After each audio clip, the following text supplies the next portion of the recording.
Hello guys, আসসালামু আলাইকুম। আজকে একটা নতুন গল্প নিয়ে চলে এসেছি। আর এইটা আমার খুব প্রিয় গল্প। এটা আমি বাবাকে শুনিয়েছি, এটা মাকে শুনিয়েছি, এটা আমার ভাইয়াকে শুনিয়েছি, আর নানা নানিকে শুনিয়েছি। আর এইটা আমি বলে এটা একদম মুখস্থ। এবার শুধু বলা শুরু করি। একটা বাড়িতে একটা রাখাল ছিল, আর সেই রাখালটা কিন্তু খুব মিথ্যেবাদী ছিল। সেই রাখালটা কিন্তু সবার সাথে মিথ্যে কথা বলতো। গাছে উঠে সবাই বলতো যে বাঘ এসেছে, বাঘ এসেছে, আমাকে বাঁচাও। এবার সবাই গ্রামবাসীরা এসে দেখতো ওখানে তো কোনো বাঘ নেই, ওখানে তো কিছুই নেই। এবার সেই রাখালটাকে জিজ্ঞেস করলো সেই বাঘটা কই গিয়েছে। এবার সেই রাখালটা বললো যে আমি তো এটা মজা করেছি, এটা তো আমি দেখিনি। এবার গ্রামবাসীরা খুব রেগে গিয়েছিল, প্রথমবারের জন্য তো মাফ করে দিয়েছিল, তাই এবার চলে গিয়েছিল।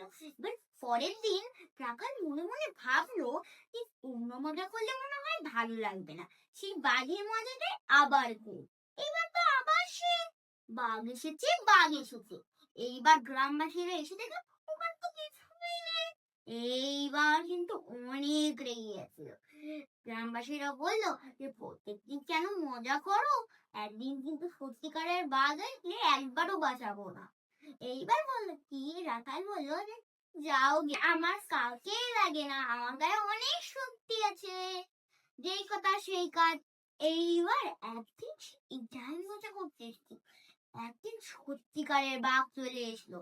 এইবার যে গরুগুলো ছিল ওটা খুব শখের গরু ছিল, ওইগুলোকে সব মেরে টেরে সব শেষ করে দিল। এবার রাখালের এক তারপর চলে গেল।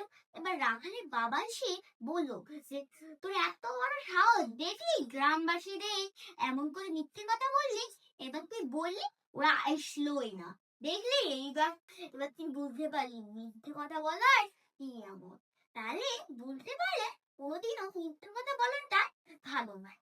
আমরা কেউই মিথ্যে কথা বলবো না। মিথ্যে কথা বললে এমনই একদিন তোমাদেরও শাস্তি দিতে হবে, আর সেইটা আমাদের কোনো জানা থাকবে না।